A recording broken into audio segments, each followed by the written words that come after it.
Toto verejné zhromaždenie je organizované občianskymi aktivistami a má podporu Fóra života, Inštitútu pre ľudské práva a rodinnú politiku, Fóra kresťanských inštitúcií, Slovenskej spoločnosti pre rodinu, Domu Vádis a portálov postoj.sk, výveska.sk a cestaplus.sk.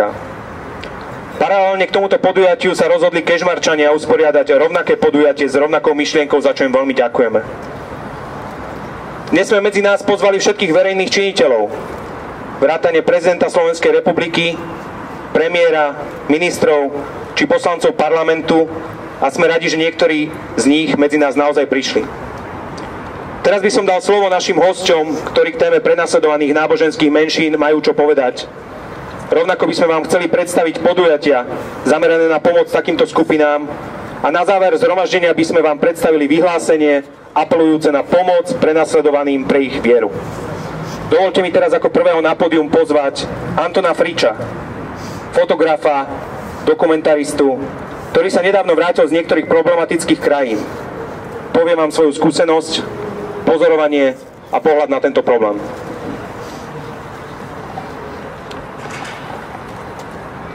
Dobrý deň, prajem. Moje meno je Anton Frič. Počujete ma? Dobre. Hlasnejšie. Dobre, moje meno je Anton Frič, som z Popradu. Na prelome rokov som s kresťanmi, s jezidmi a s ďalšími prenasledovanými ľuďmi v Iraku strávil skoro celý mesiac. Dostal som sa tam vďaka jednej nemeckej nadácii, ktorá tam podporuje práve týchto utečencov. Tá prvá cesta bola len taká 5-dňová, veľmi hektická. Téma ma natoľko oslovila, že som sa rozhodol znova tam ísť na vlastnú päsť. Čiže hneď po Vianociach som letel do Kurdistanu a strávil som s kresťanmi, s jedinmi a s ostatnými utečencami zase ďalšie 3 týždne. Tá skúsenosť bola taká veľmi bezprostredná, pretože som s nimi zdieľal ten život, ktorý mali. Čiže žil som s nimi v stanoch, v maringotkách, v nedostávaných domoch, alebo aj čisto pod holým nebom, lebo mnohí z nich ešte stále nemajú kde bývať.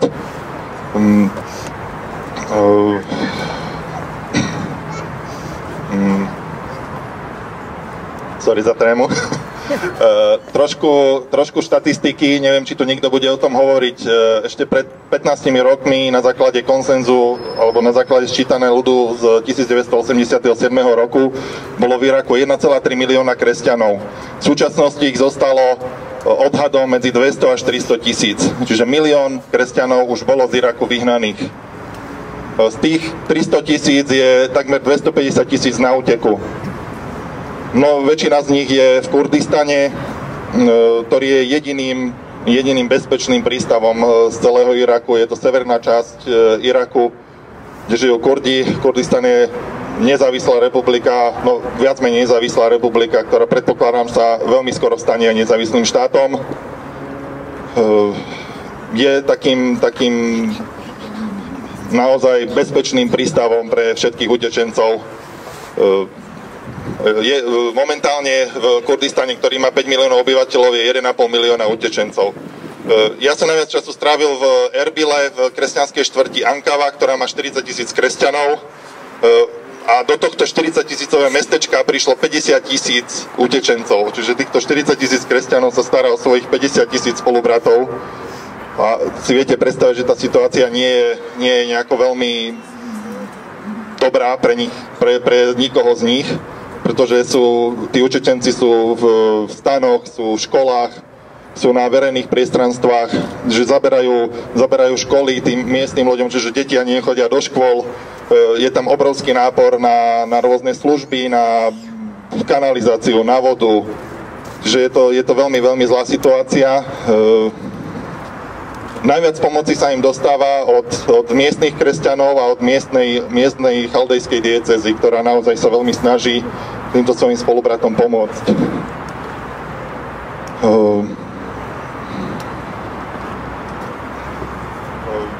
Ešte k tej budúcnosti, alebo ako to nazvať, kresťanov, mnohí z nich sa už nechcú vrátiť domov. Sú tam rodiny, ktoré utekali za posledných 15 rokov 3-krát. Taký prvý exodus kresťanov nastal v roku 2003 po invázii Američanov do Iraku, pretože za Sadama Husajna Irak bol relatívne bezpečným miestom pre všetky náboženské menšiny. Potom sa stal pre nich práve paradoxne nebezpečným, že mnohí z nich utekali do Sýrie, zase kde bol Bašar Asad, Sýria bola vtedy takisto veľmi bezpečná krajina, mnohí z nás sme tam chodili na dovolenky. Pred 5 rokmi tam vznikli ďalšie nepokoje, zase tí istí ľudia utekali zase do Iraku, väčšina z nich utekala na planinu Ninive, ktorá je takým strediskom kresťanstva v Iraku. A začiatkom augusta, keď Islamský štát zaútočil na planinu Ninive, tak zase ďalších 100 000 ľudí utekalo ďalej do Kurdistanu. Že títo ľudia, ktorí 3-krát utekali, oni tam už nechcú zostať, chcú jednoducho žiť svoj život pokojne a kľudne, čiže väčšina z nich chce prísť do Európy, do Ameriky, do Austrálie, jednoducho niekde, kde môžu v pokoji a v kľude žiť. Je tam zhruba 20% z nich, čiže asi 40 000 ľudí, ktorí sa chcú vrátiť domov, keď sa podarí oslobodiť ich mesta, ale 40 000-ová komunita nemá šancu z dlhodobého hľadiska prežiť. Čiže teraz vlastne po 2000 rokoch kresťanstva v Iraku sme svedkami zániku kresťanstva vôbec asi na celom Blízkom východe.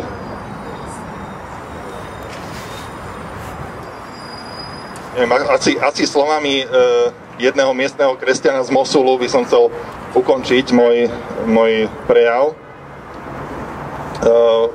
Volá sa Rami. Jeho domovom bol Mosul a mám natočený krásne jeho svedectvo, ale taká základná myšlienka, budem ho citovať. Všetko sa zmenilo, všetko sme stratili. Najdôležitejšia vec, o ktorú sme prišli, je bezpečie. Prišli sme o bezpečie, ktoré nám má poskytovať náš domov. Všetci kresťania v Iraku prišli o bezpečie, aj tí, ktorí stále žijú vo svojich domovoch. Slovensko je bezpečná, bohatá, slobodná krajina, ale za túto slobodu sme museli naši starí otcovia zaplatiť. A aj počas neslobody za komunistov nám mnohé krajiny, ktoré boli slobodné, pomáhali. A podľa môjho názoru je aj našou povinnosťou teraz našim bratom, našim kresťanom na Blízkom východe pomôcť. Že vás týmto aj vyzývam, aby ste akýmkoľvek spôsobom, akým môžete, sa snažili kresťanom a iným utečencom a iným náboženským prenasledovaným pomáhať. Ďakujem. Dobrý deň. Som veľmi rád, že takýto veľký počet ľudí sa zišiel pred prezidentským palácom, aby sme vykrikli do sveta, že to, čo sa deje na Blízkom východe, ale aj v iných častiach sveta s kresťanmi a inými náboženskými skupinami, nechceme tolerovať, ale chceme týmto ľuďom zároveň pomôcť. Ja som takisto ako môj priateľ, ktorý sa prihovoril predtým, navštívil plán Ninive a stretol kresťanské komunity a jezidov v Iraku, ale aj koptských kresťanov v Egypte v uplynulých rokoch.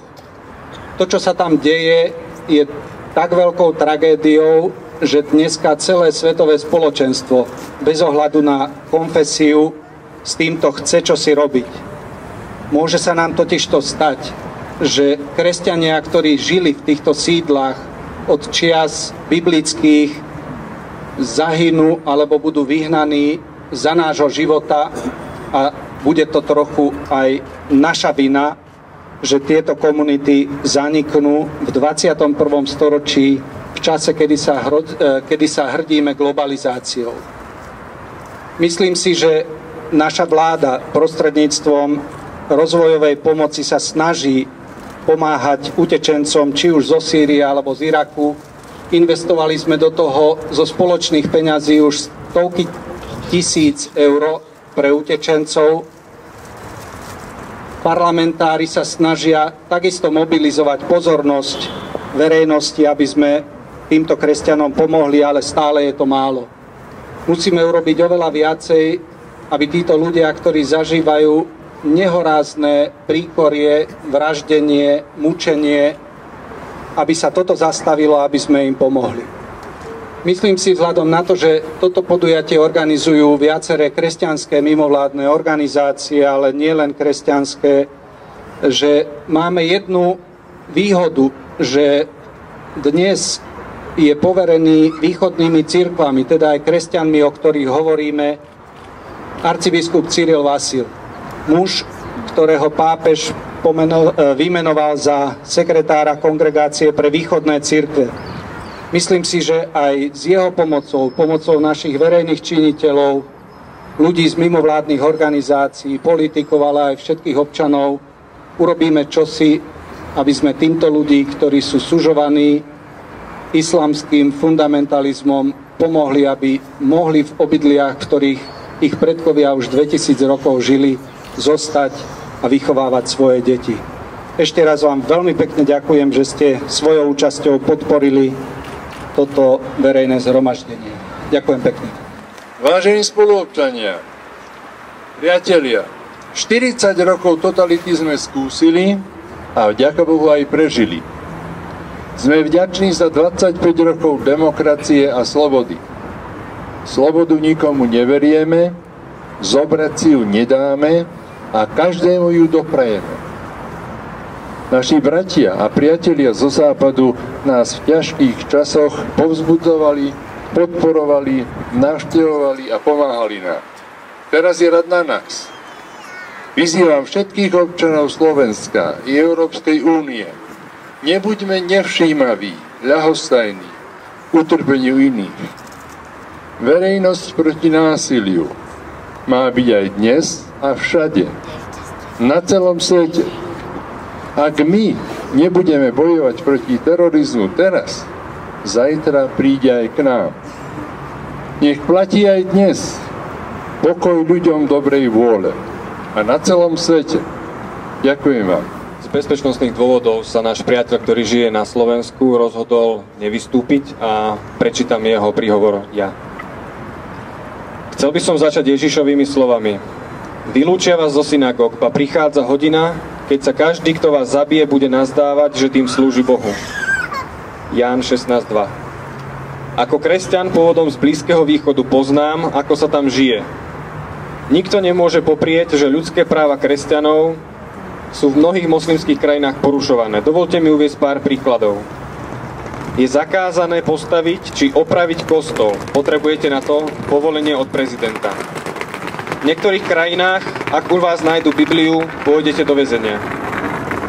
Mnohé sektárske udalosti v Egypte skončili smrťou mnohých kresťanov a v niektorých prípadoch ich násilným vysťahovaním moslimskou väčšinou. Ako napríklad v dedine Košach, kde zabili 20 koptských kresťanov, či pri demonštrácii v Masperov v roku 2011, kde polícia a armáda zabila 32 koptských kresťanov. Kresťania dennodenne čelia diskriminácii. Čím ste chudobnejší, tým viac problémov máte. Tam, kde sú ľudia chudobní a nevzdelaní, je najviac cítiť nenávisť voči kresťanom. Tieto problémy sa snažíme vyriešiť cez civilné inštitúcie a meniť tie zákony, ktoré sú silne nastavené proti kresťanom. Našťastie, niektorí politici podnikajú pozitívne kroky, ako napríklad nový egyptský prezident či kráľ z Jordánska. Dnes sme sa tu zišli, aby sme apelovali na medzinárodné autority, aby konali. Všetkých sa nás dotkla masová vražda 21 koptských kresťanov v Líbii. Minulý týždeň bolo v Iraku zavraždených 100 mužov a zajatých 125 žien a detí. Ako vieme z histórie, ich najpravdepodobnejším osudom bude otroctvo. Toto sa deje v roku 2015. Nejde tu len o kresťanov. Máme informácie, že aj iné komunity v Iraku a Sýrii sú prenasledované, ako napríklad jezídi.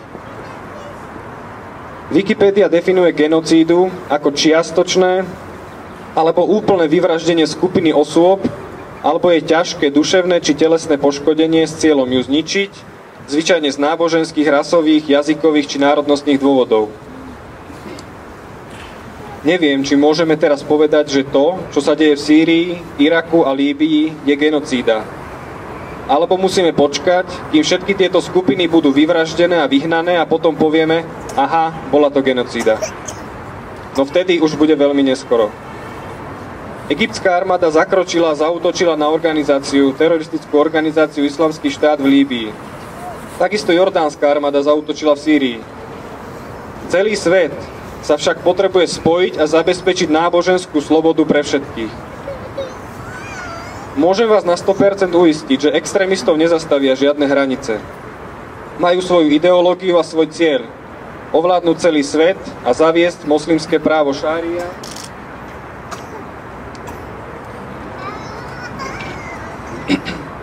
Možno to znie šialene, ale je to pravda. Tí, čo veria v ideológiu, chcú, aby bol celý svet moslimský. Kto to nepríjme, bude zabitý. Už aj v Európe môžeme vidieť prípady aktivít radikálov. Videli sme demonštrácie v Londýne, Francúzsku, Nemecku. Organizujú ich moslimskí extrémisti, ktorí na jednej strane držia v rukách vlajky Al-Kaidy a ISIS a na druhej strane žiadajú ľudské práva. Tu vyvstáva otázka. A kde sú ľudské práva kresťanov žijúcich v ich krajinách? Rešpektujú ich náboženskú slobodu? Chcel by som niečo odkázať všetkým moslimom. Brat môj, naučil som sa milovať každého, aj tých, čo ma prenasledujú. Nezáleží mi na tom, čo hovoríš. Záleží mi na tom, čo robíš. A mám ťa rád. Ježiš ma naučil. Milujte svojich nepriateľov a modlite sa za tých, čo vás prenasledujú. Matúš 5:44. Chcem nás všetkých, čo sme dnes tu, poprosiť, aby sme sa modlili za prenasledované menšiny, aby dokázali stať pevne. Nedovoľme, aby toto zlo prišlo do Európy. Už sme mohli vidieť jeho hroznú tvár pri útoku na redakciu Charlie Hebdo. Chcem vás varovať. Nedovoľte tomuto radikalizmu, aby prišiel do Európy. Nakoniec by som sa chcel poďakovať všetkým vám, čo ste sem dnes prišli a odovzdali odkaz nielen kresťanom, ale všetkým prenasledovaným menšinám. Vaša prítomnosť hovorí, sme tu pre vás. A svetlo v sviec, ktoré budete držať v rukách, hovorí o tom, že vám záleží na dušiach tých, čo boli zavraždení pre svoju vieru. Nech vás všetkých žehná Boh. Sloboda je veľký dar. Väčšinou si dary ceníme, až keď ich strácame. Alebo keď dozrieme. Ja chcem povedať, že sloboda ťažko prichádza a ľahko sa stráca. Jan Kerekréty spomínal komunizmus. Odobral alebo siahol na slobodu náboženskú, i politickú, i občiansku. Zápas o slobodu, osobitne tu v Bratislave na Bratislavský Veľký piatok v marci 1988, bol o slobode aj náboženskej, aj občianskej. Ono to spolu súvisí. Polovica sveta, dnešného sveta v 21. storočí nemá náboženskú slobodu. Ide o ľudí, ide o rodiny, o národy. A náboženská sloboda je na ústupe. A za tým treba vidieť nielen ťažkosti, ale aj prenasledovanie, likvidáciu, genocídu. Nemôže nám to byť ľahostajné, pretože my sme zodpovední nielen za svoju slobodu, ale aj za stav sveta. Prenasledovanie zvlášť kresťanov je najväčšie od čias Rímskej ríše. A kresťania sú najviac prenasledovanou náboženskou komunitou vo svete všeobecne. Chcem poďakovať ako predstaviteľ hnutia, ktoré rástlo na zápase o slobodu, aj náboženskú, aj občiansku, aj politickú, za toto zhromaždenie, za každý prejav solidarity, podpory, za nielen hlas, ale aj pomoc. Malú alebo väčšiu, pretože je to solidarita s trpiacimi. Chcem vám povedať, že nechceme byť ticho, nebudeme ľahostajní a že chceme dvíhať svoj hlas na všetkých úrovniach správy vecí verejných aj európskej a medzinárodnej, preto aby bola ľudská dôstojnosť rešpektovaná všade a voči každému. Chcem vyzvať kolegov z parlamentu, chcem vyzvať vládu Slovenskej republiky, prezidenta, aby urobili za Slovensko a spolu s ostatnými všetko, čo je možné pre zastavenie prenasledovania nábožensky presvedčených ľudí vo svete.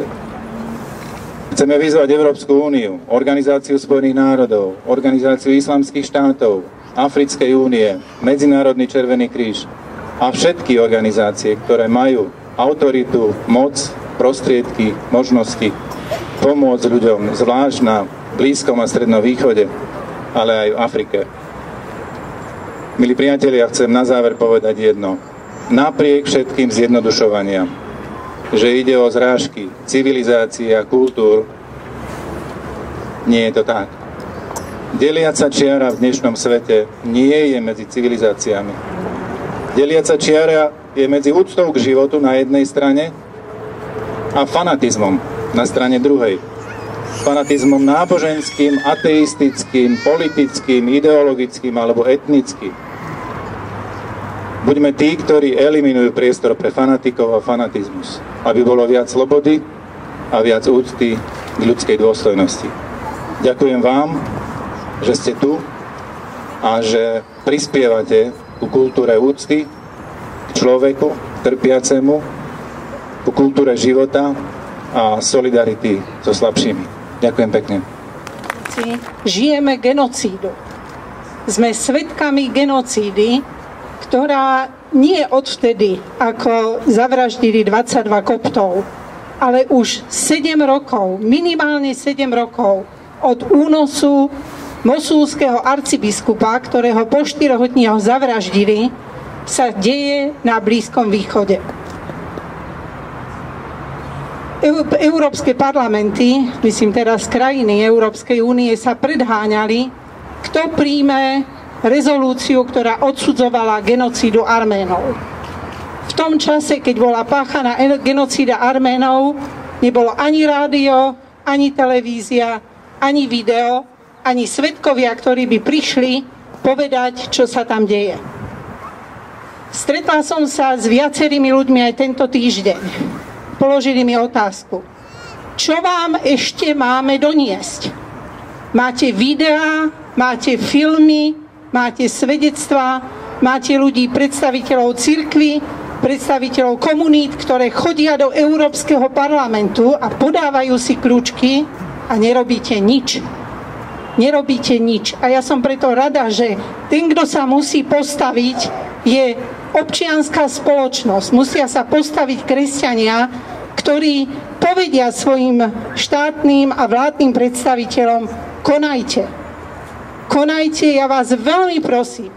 Píšte našim vládnym predstaviteľom, nášmu parlamentu, ale píšte predstaviteľom Európskej únie.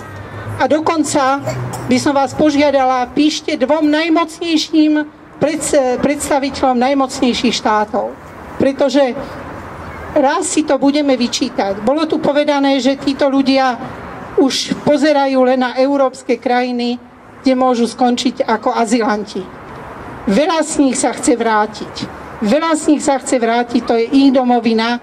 A ja pevne verím, že tie slová 3 arcibiskupov, ktorí prišli pred pár rokmi a povedali, bol z Bagdadu, z Babylonu a z Mosulu, povedali: títo fundamentalisti sa nezastavia na Blízkom východe. Ak nás vysťahujú z Blízkeho východu, pôjdu do Európy a toto by nás malo skutočne zobudiť. A ja úprimne ďakujem, pán prezident je v Bruseli, ja som tu a som rada, že tu môžem byť dnes medzi vami, pretože takéto zhromaždenie je pre mňa veľkým povzbudením. Ďakujem. Dámy, vážení páni, Slovensko v minulom storočí zažilo náboženský útlak. V minulom storočí nie tak dávno viacerí ľudia na Slovensku doplatili životom pre svoju vieru. Neskôr možno väzením, neskôr možno prenasledovaním. My sme nemali zabúdať a preto si myslím, že Slovensko možno viac ako iné krajiny musí byť solidárne s tým, čo sa dnes deje na Blízkom východe. Ale myslím, že musíme ponúknuť viac ako len slova. Viac, ako už spomínala aj pani europoslankyňa Záborská, iným riešením ako riešením, ktoré bude náročné a vojenské, sa situácia na Blízkom východe a v Severnej Afrike nezmení.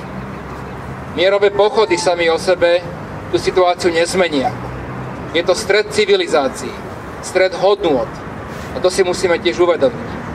Možno dovtedy, kým sa budú môcť kresťania na Blízky východ vrátiť, Slovensko musí ponúknuť konkrétnu pomocnú ruku. Možno o to málo kto vie, ale už niekoľko rokov, a je to dobrá vec, na Slovensko prichádzajú cez rôzne programy stovky kresťanských rodín z Iraku, do našich azylových zariadení. Slovensko nie je ich cieľová krajina, cez Slovensko prechádzajú. Teraz, keď sa situácia na Blízkom východe eskaluje, keď islamský štát eskaluje násilie voči kresťanom a iným náboženským menšinám, si myslím, že je povinnosťou našich predstaviteľov vlády, ale určite aj parlamentu, aby sme naše zariadenia azylové, ktoré sú vďaka obozretnej azylovej politike poloprázdne, aby sme ich ponúkli možno vo väčšom rozsahu. Vo väčšom rozsahu ľuďom, ktorí utekajú z obáv o svoj život a život svojich rodín z Blízkeho východu. Parlament začína v útorok na budúci týždeň a verím, že tam vznikne priestor, aby sme o tomto hovorili, pretože je dobré o tom diskutovať, hovoriť, analyzovať, ale oveľa dôležitejšie konkrétnym ľuďom, konkrétnym rodinám, ktoré sú prenasledované, aspoň trochu pomôcť, aby prežili, aby našli ostrov slobody, aby našli nádej sa možno na Blízky východ vrátiť. Ja pevne verím, že v parlamente diskusia o tom začne, že vláda bude konať, sme na dobrej ceste, niečo sa už urobilo, ich možností je ďaleko viacej, ako čo sa zatiaľ urobilo.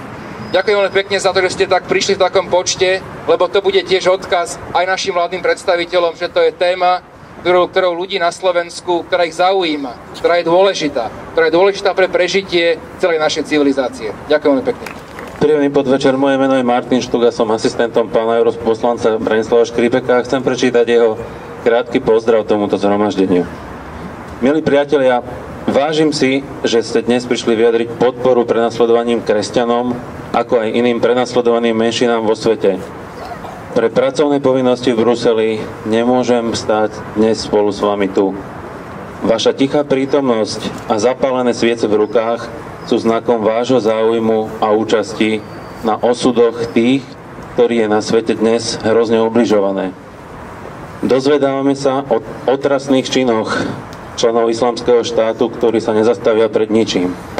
Vraždia dospelých, vraždia detí, ničia knižnice, rozbijajú vzácne sochy. Kruto popravujú ľudí, ktorí sa nedokážu stotožniť s ich ohraničeným pohľadom na svet. Krv mučeníkov pre vieru a presvedčenie poznačuje každý kontinent. Takto prenasledovaní ľudia sú znakom toho, že to myslia so svojou vierou vážne, až na smrť. Z našej histórie vieme, že aj u nás trpeli zástupy kresťanov pre svoju vieru. Preto je dnešné stretnutie viac ako symbolické.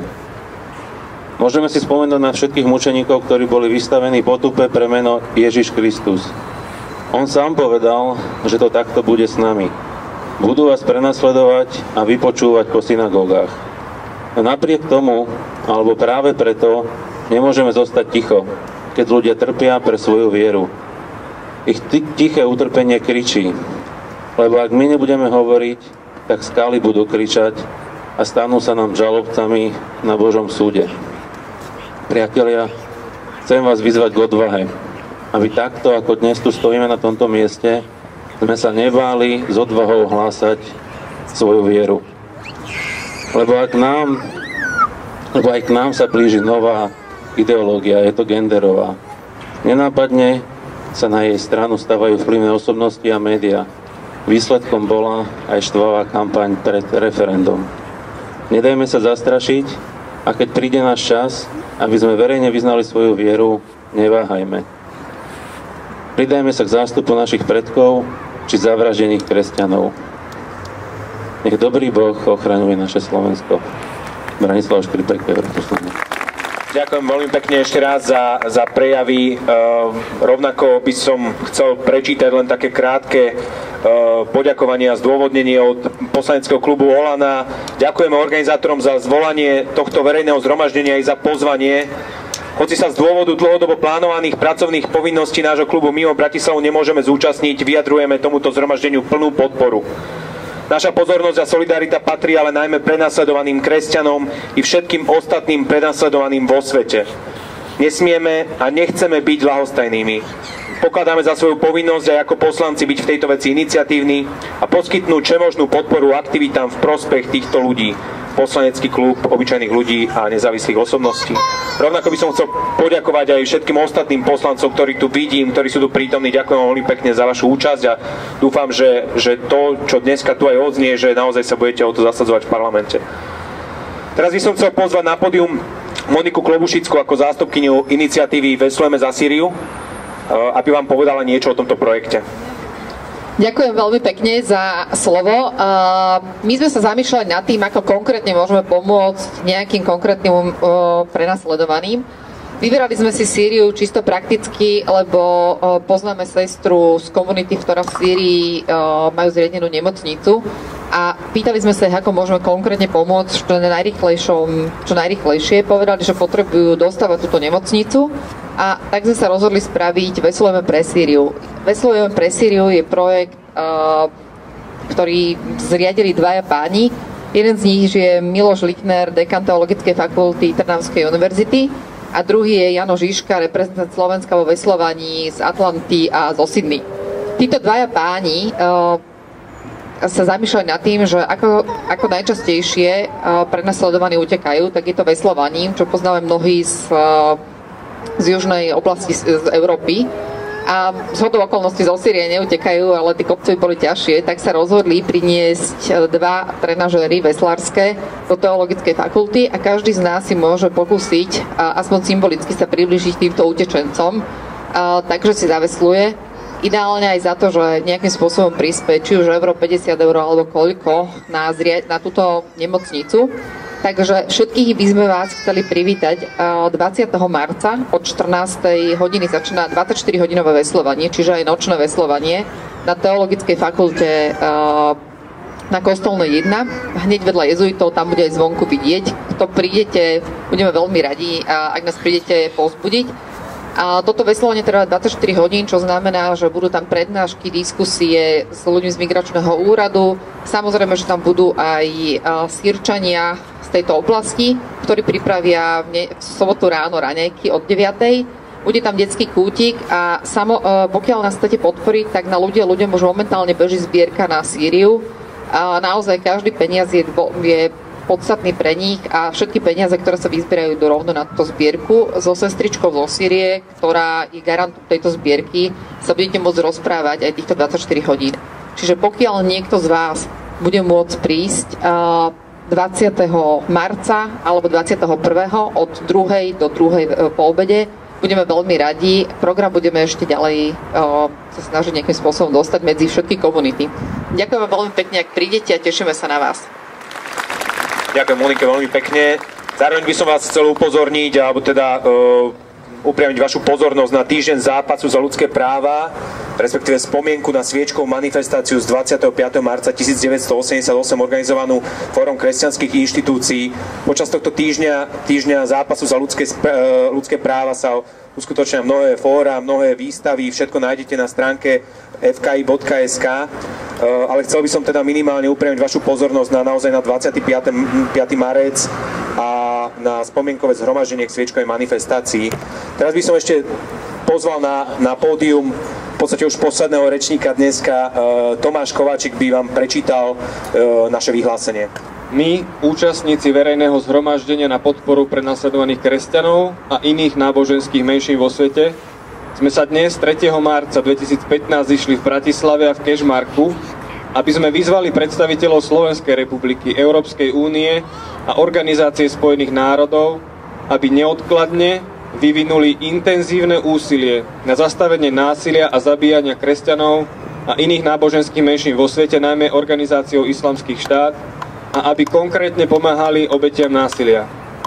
Dôrazne protestujeme proti akémukoľvek perzekvovaniu náboženských menšín, ako aj proti nedostatočnej aktivite, s ktorou sa tento problém stretáva na Slovensku, ako aj na medzinárodnej úrovni. V posledných mesiacoch sa na Blízkom východe a v ďalších krajinách zintenzívňujú násilné udalosti namierené proti kresťanom a iným náboženským skupinám. Hromadná poprava 21 koptských kresťanov v Líbii či únos minimálne 200 asýrskych kresťanov v Sýrii sú len poslednými aktmi epidémie, brutality a genocídy, ktorú je nutné okamžite zastaviť. Tieto menšiny sú prenasledované a zabíjané len pre svoju vieru. Náboženská sloboda je pritom základným ľudským právom, ktorého pošľapávanie vedie k porušovaniu ďalších ľudských práv. Iracký biskup Saad Sirop Hanna hovorí: Odmietame zaprieť našu vieru a naše náboženstvo, nech by bol na to akýkoľvek dôvod. Sme hrdí na to, čo prežívame, hoci to bolí. 10 000 utečencov majú byť pre nás motiváciou k urýchleným krokom, nie k čakaniu na samovyriešenie problému. Preto na úrovni Slovenskej republiky žiadame vládu Slovenskej republiky, aby aktívne používala všetky diplomatické, ekonomické a ďalšie nástroje na presadzovanie práva na život a náboženskú slobodu.